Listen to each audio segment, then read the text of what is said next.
திருமண வாழ்க்கையில நிம்மதி இல்லையா? இந்த ஜெபத்தை கேளுங்க.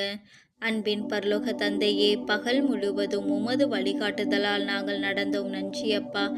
இந்த இரவு நேரத்தில் பாதம் அமர்கிறோம். எங்கள் திருமண வாழ்க்கையை உமது அன்பிலும் அமைதியிலும் ஆசிர்வதித்து காத்தருளும். எங்கள் மனதில் இருக்கும் கோபம், புரியாமை, மனக்கசப்பு, சண்டை சச்சரவு, பொறாமை எல்லாவற்றையும் நீக்கி அன்பும் பொறுமையும் நிறைந்த இதயத்தை எங்களுக்கு அளித்தருளும் ஆண்டவரே. எங்கள் குடும்பத்தில் இருக்கும் எல்லா சிரமங்களையும் கவலைகளையும் உமது கரங்களில் ஒப்படைக்கின்றோம்.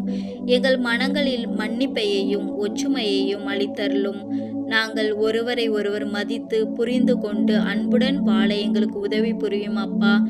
எங்கள் குடும்பத்தை எல்லா தீமைகளிலிருந்தும் பாதுகாத்தருளும் இயேசுவே. இன்றிரவு அமைதியான தூக்கத்தையும் எங்கள் திருமண வாழ்க்கையில் நிரந்தர நிம்மதியையும் அருளும். நாளை புதிய நம்பிக்கையோடு ஆரம்பிக்க உங்கள் கிருபையை தாரும். ஆமேன்.